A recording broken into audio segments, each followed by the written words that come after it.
Y hoy continuamos con el mes de la familia, 2021, familias reformadas, por medio, como aprendíamos semana pasada y domingos pasados, por medio del cual buscamos que ustedes puedan ver que la más grande necesidad de su vida como jóvenes es reformarse, es decir, que vuelvan a poner a Jesús en el centro de su vida y adoración. El viernes pasado aprendíamos que para que pueda ser un joven redimido y reformado, lo primero que tienes que hacer es ser un joven cristiano. Es por eso que el título de esta enseñanza es Jóvenes redimidos y cristianos, en la que mi intención es persuadirte de lo siguiente. Un joven cristiano es el que centra su vida en Jesucristo por medio del Evangelio. Y así como la semana pasada, vamos a hacer un taller para yo poderte convencer de la necesidad que vivas centrado en el Evangelio. Y ese taller va a tener 3 partes. La primera parte es definir qué es el Evangelio. La segunda parte es saber cuáles son los peligros de no vivir centrados en el Evangelio y en Cristo. Y por último, vamos a responder cómo entonces podemos vivir centrados en el Evangelio. Entonces, como dijimos, la primera parte es ¿qué es el Evangelio? Recordemos que la raíz de un joven redimido y reformado es el Evangelio de Jesucristo. Pero muchas veces, muchos jóvenes piensan que son cristianos simplemente porque han hecho una profesión de fe en algún momento de su vida, hace 10 años incluso algunos, otros porque van a la iglesia o porque su familia es cristiana, algunos porque se discipulan o porque incluso sirven a Dios. Pero esto no garantiza que un joven sea cristiano. Lo que define si un joven es cristiano o no es que vive con la conciencia del Evangelio de Jesucristo. La pregunta es si ustedes viven con esa conciencia cada día. ¿Vives cada día consciente del Evangelio en tu vida? Pero para responder a esto, antes tendríamos que saber qué es el Evangelio. Yo sé que es una pregunta que hicimos la semana pasada, es algo que se explicó el domingo pasado. Y quiero comenzar hablando de qué es el Evangelio. Y como el domingo pasado se enseñaba, el Evangelio comienza con el conocimiento de Dios. Recordemos que Dios es único. Dios es el creador y soberano sobre todas las cosas. Él es todopoderoso. Es aquel a quien tenemos que rendir cuentas. Exige nuestra adoración. Y si no lo adoramos a Él, y si no vivimos para adorarlo, Él, como Dios santo y justo, va a pedirnos cuentas. Por eso dice Romanos 1, 18 al 19, porque la ira de Dios se revela desde el cielo contra toda impiedad e injusticia de los hombres, que con injusticia restringen la verdad, porque lo que se conoce acerca de Dios es evidente dentro de ellos. Pues Dios se lo hizo evidente, porque desde la creación del mundo, sus atributos invisibles, su eterno poder y divinidad se han visto con toda claridad, siendo entendidos por medio de lo creado, de manera que no tiene excusa. Lo que está diciendo acá es, Dios se ha dado a conocer. El único Dios verdadero y exige nuestra adoración. Si no lo adoras, no tiene excusa. Pero además de esto, el Evangelio, además de llevarnos a ver a Dios, nos lleva a tener un correcto entendimiento de nosotros mismos como seres humanos, creados de imagen de Dios, pero también que somos pecadores y rebeldes, que hemos fallado en dar adoración a Dios y vivir según su verdad. Y en lugar de ello buscamos adorarnos a nosotros mismos por medio de levantar diferentes ídolos de nuestra vida. Por eso Romanos 1:25 dice, porque cambiaron la verdad de Dios por la mentira y adoraron y sirvieron a la criatura en lugar del Creador, quien es bendito por los siglos. Amén. Esa es la acusación. Que los seres humanos han cambiado la gloria de Dios corruptible por imagen de hombre, por imagen, cualquier otra imagen, por cualquier otro ídolo. Porque han adorado antes a la criatura y no han adorado al Creador, y por lo tanto eso sucedió porque creyeron antes la mentira que la verdad de Dios. Y por eso la consecuencia de eso, dice Romanos 2:9, es que habrá tribulación y angustia para toda alma que hace lo malo. Para el judío primeramente y también para el griego, es decir, todo aquel que practica lo malo, que no adora a Dios, que ha cambiado la verdad por la mentira, su destino es tribulación y angustia. Y lo peor es que no hay nada que tú puedas hacer para salvarte de eso. No hay nada que tú puedas hacer para cambiar eso. Nada. Tus buenas obras jamás van a ser suficientes. Porque si tú no tienes a Cristo, tú tienes todavía un corazón corrupto, engañoso, perverso, que te va a guiar por un camino de buenas intenciones, pero sin Dios.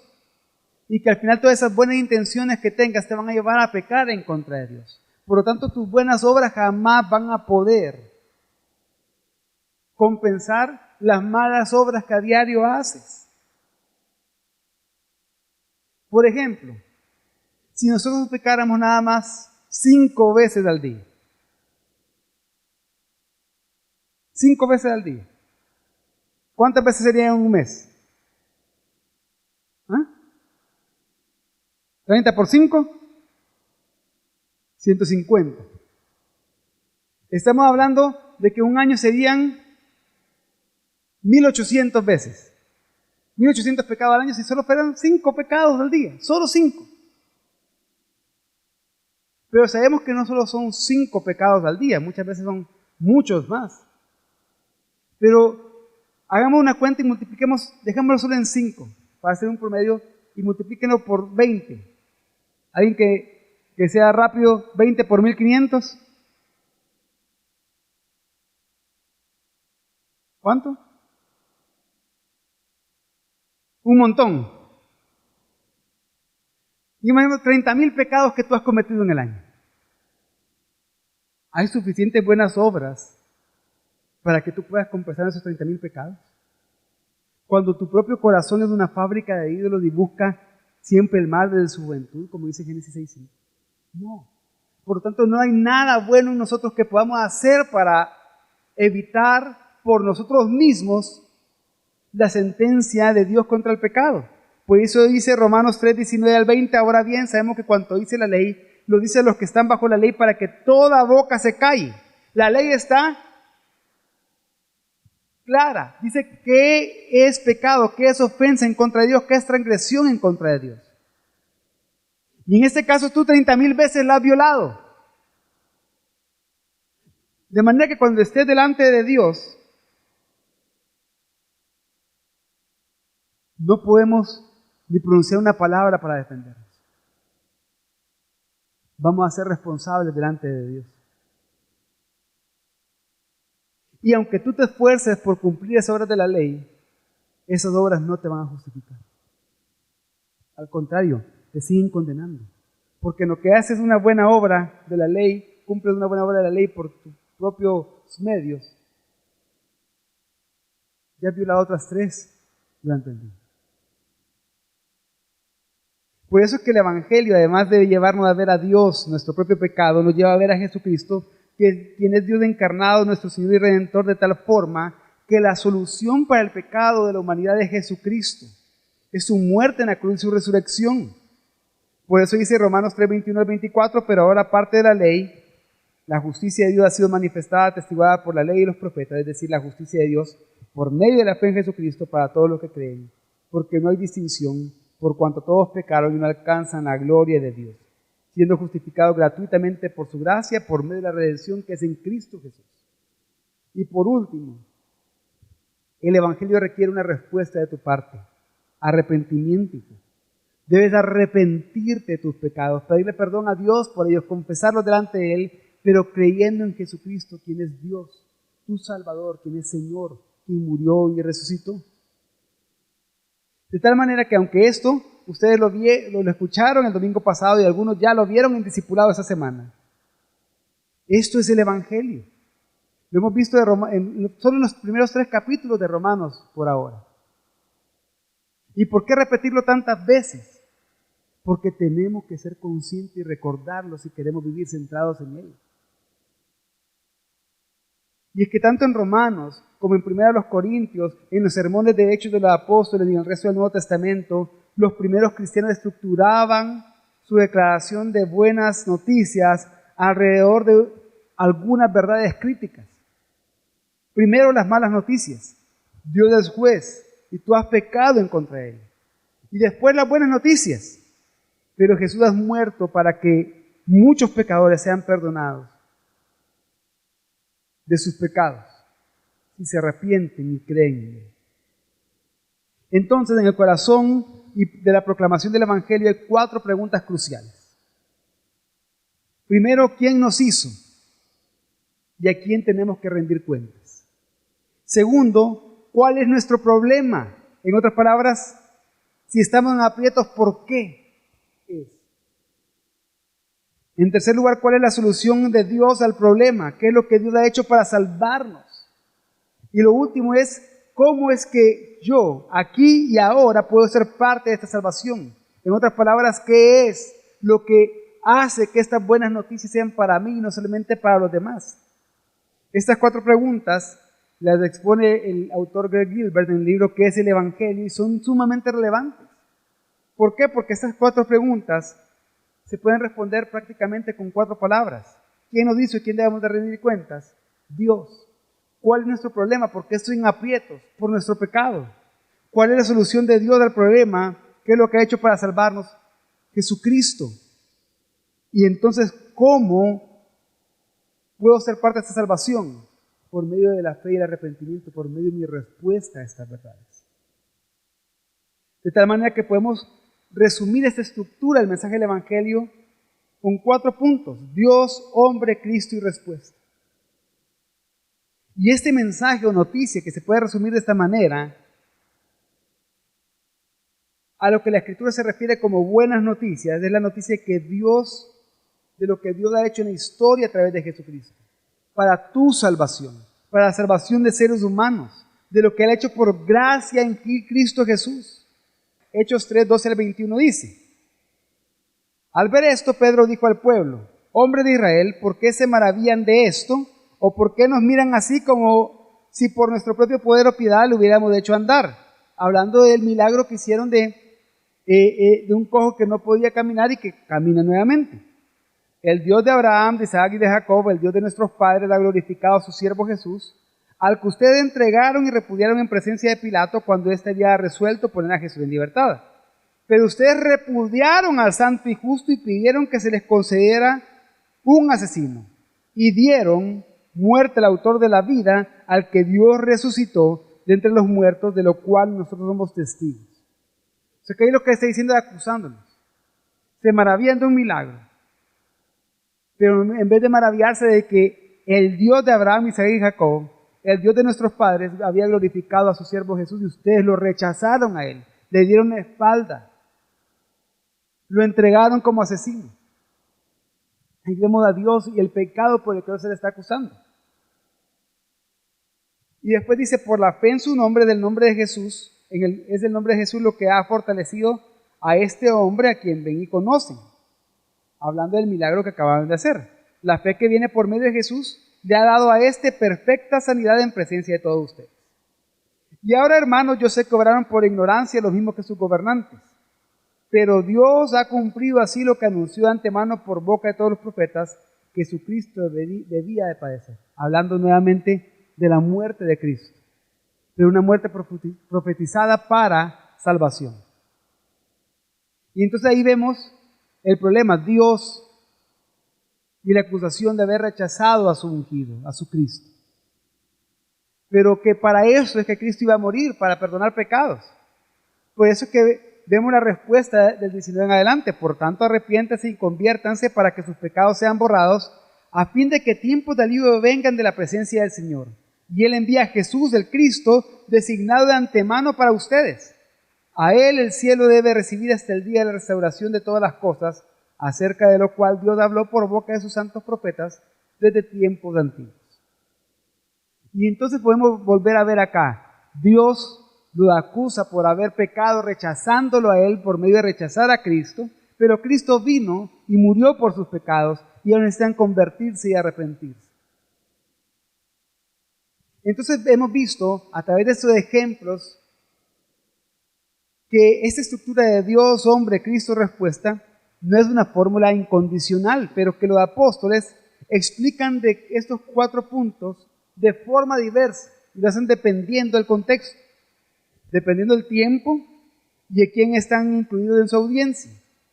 En ocasiones algunos de esos puntos están implícitos, otras veces están explícitos.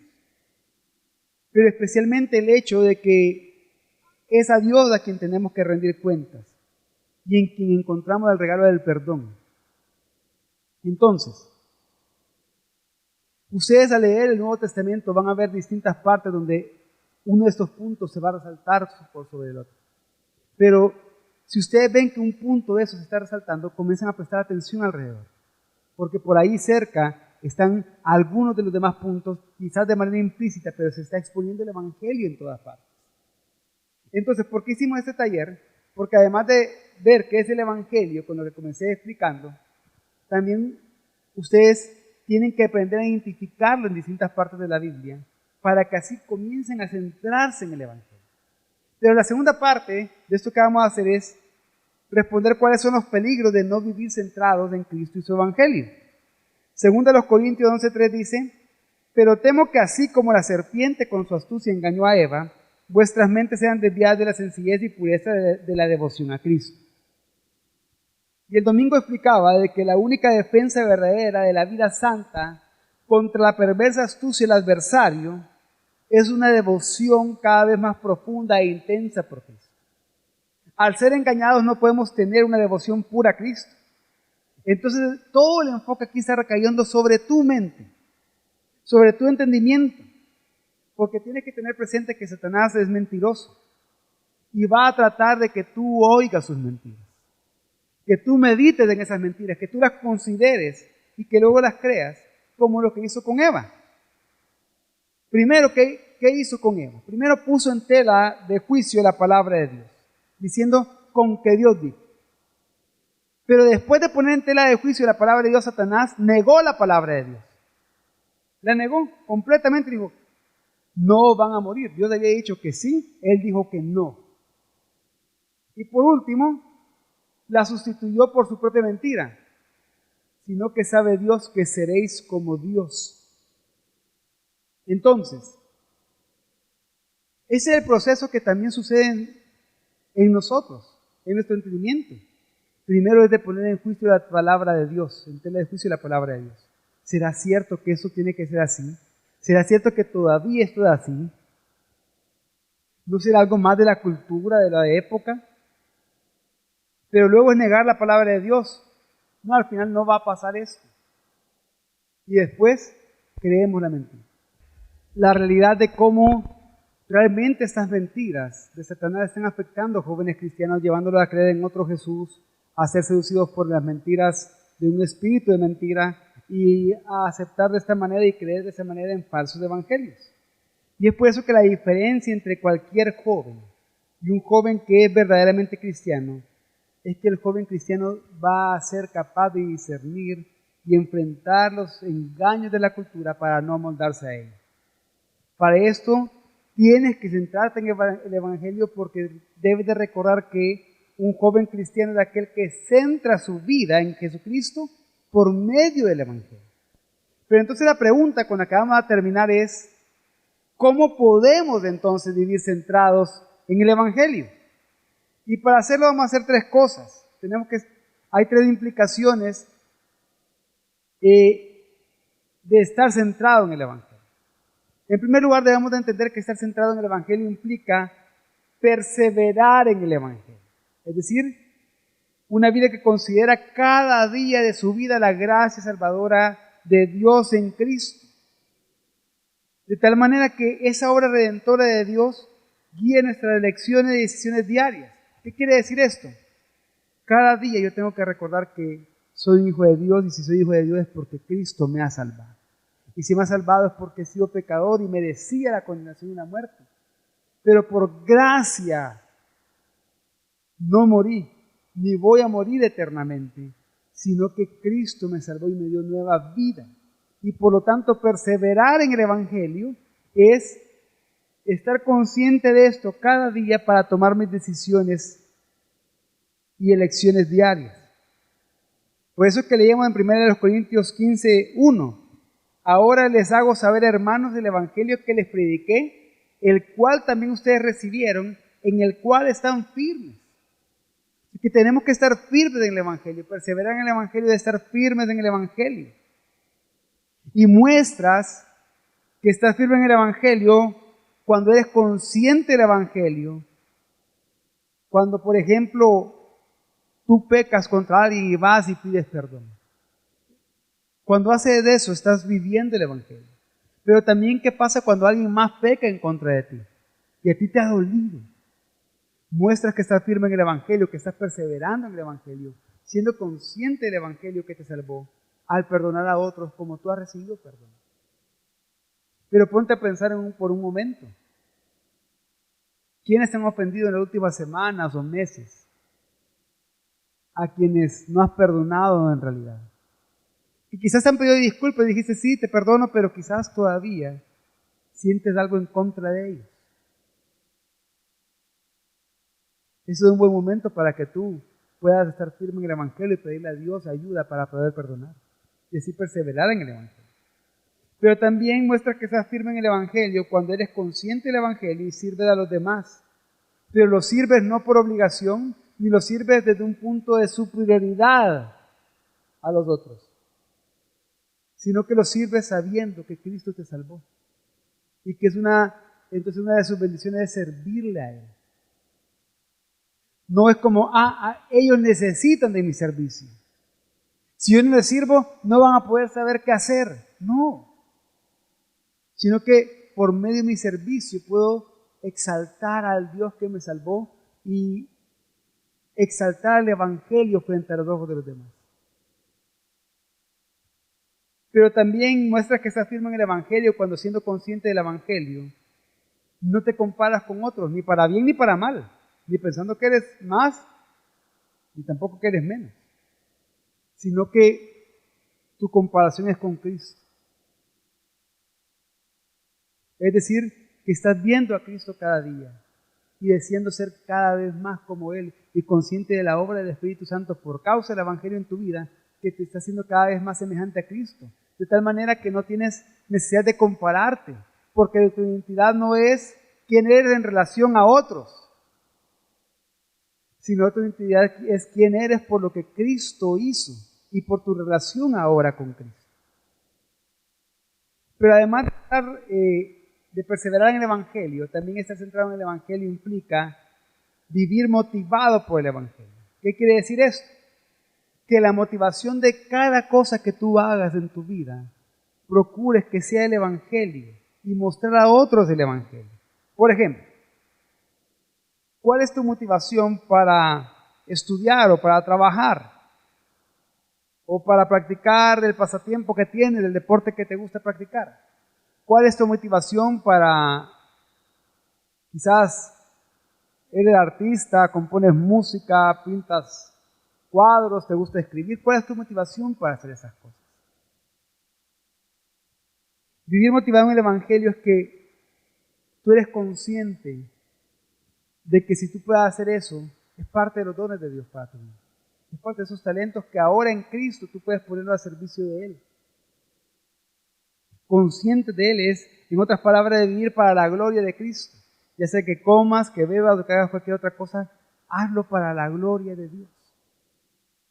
Antes esas mismas cosas no las podías hacer para la gloria de Dios, pero ahora sí. El Evangelio te tiene que motivar entonces a que por medio de esas cosas también tú puedas reflejar a otros la excelencia de estar en Cristo. Pero también estar centrado en el Evangelio implica ser dirigido por el Evangelio. Segunda Timoteo 1:14 dice, guarda el buen depósito por el Espíritu Santo que mora en nosotros. En este pasaje el Evangelio se llama un tesoro, un tesoro que ha sido guardado, un buen depósito, que ha sido encomendado a defender, y la pregunta es ¿cómo hacerlo? El versículo 13 de 2 Timoteo dice, retén la forma de las sanas palabras que de mí oíste, de la fe y amor que es en Cristo Jesús. ¿Qué quiere decir esto? De que nosotros guardamos ese tesoro del Evangelio por causa del Espíritu, cuando somos dirigidos por el Evangelio. Y somos dirigidos por el Evangelio cuando retenemos las sanas palabras que están en la Biblia. ¿Qué quiere decir esto? Que el Evangelio tiene un patrón dado por Dios que tiene que ser conservado y tiene que dirigir nuestras vidas. Ese patrón se refiere al conjunto de enseñanzas que nacen del Evangelio.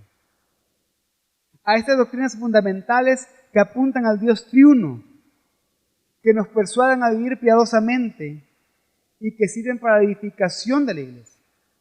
A esas doctrinas se le llaman doctrinas apostólicas o doctrinas fundamentales, que es algo que vamos a aprender la próxima semana. Bueno, vamos a aprender este domingo y el próximo viernes. Y hablando de esas doctrinas apostólicas, no sé si todos ya pudieron acceder al credo apostólico que fue publicado en la página web de la iglesia. Si no han podido acceder a él, ahorita mismo van a ver un link aquí. Ustedes pueden ingresar a graciasobregracia.org, pleca familia, e ingresando ahí pueden descargar el credo apostólico.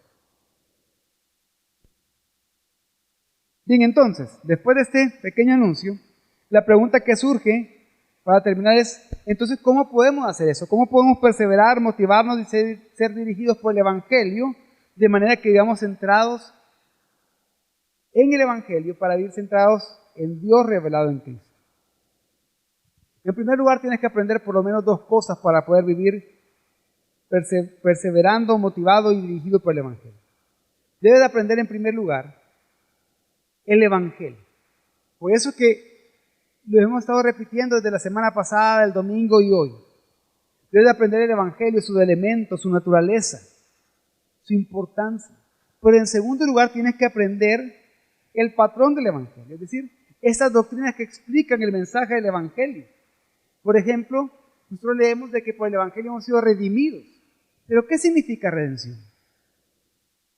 Aprendemos que por el Evangelio hemos sido justificados, pero ¿a qué se refiere la justificación? Por el Evangelio fuimos reconciliados, pero ¿a qué se refiere la reconciliación? Hay doctrinas fundamentales y elementales de la fe cristiana que tú tienes que aprender para explicar mejor el mensaje del Evangelio, y eso te va a llevar a vivir aún más centrado en el Evangelio. Pero, ¿cómo puedes hacer esto? Estudiando la palabra. Y es por eso que si tú aún no has estudiado la palabra formalmente, como iglesia, hay distintos recursos que ofrecemos para que los hagas, además del proceso Crece. Está en curso en Semper Reformanda. Si ustedes quieren acceder a esos cursos, pueden ingresar a sreformanda.com. Ahí ustedes van a ver, creo que dice oferta académica, algo así. Y en sreformanda.com ustedes van a ver, si se meten a cursos, hay cursos que son completamente gratuitos, que ustedes los pueden hacer a su propio ritmo, completamente en línea, en el que ustedes van a poder comenzar a aprender estas doctrinas que explican de mejor manera el mensaje del Evangelio. Pero en segundo lugar, tú tienes que aprender a cultivar tres cosas. Además de aprender esas dos cosas, los elementos del Evangelio y las doctrinas que lo definen, tienes que aprender a cultivar tres cosas. Primero, tienes que ser humilde. El Evangelio necesariamente te va a llevar a ser humilde. Cuando en tu vida hay arrogancia y soberbia, orgullo, es una señal de que no estás centrándote en el Evangelio. En segundo lugar, debes de cultivar amor por Dios y amor por el prójimo. Obviamente, si no eres humilde, poco vas a mostrar amor por el prójimo. Pero no puedes decir que amas a Dios a quien no ves cuando odias o aborreces al prójimo, quien está contigo a la par. Y en tercer lugar, tienes que cultivar una confesión constante de pecado, es decir, una cultura de arrepentimiento. Constantemente yendo delante de Dios a pedir perdón por tus pecados. Porque todos pecamos todos los días. Pero el arrepentimiento es una de las grandes bendiciones que Dios nos da para que podamos vivir centrados en el Evangelio. ¿Qué tienes que hacer para cultivar esas tres cosas? Discipúlate y sirve en tu iglesia local. Es por eso que cada día damos nosotros, o cada viernes damos nosotros el anuncio del discipulado. No es un anuncio más que estamos dando y dando y dando, sino que lo damos con la esperanza de que alguien que nos esté discipulando decida discipularse. Porque así va a poder estar centrado en el Evangelio. Y por último, recuerda que un joven cristiano es aquel que centra su vida en Jesucristo por medio del Evangelio.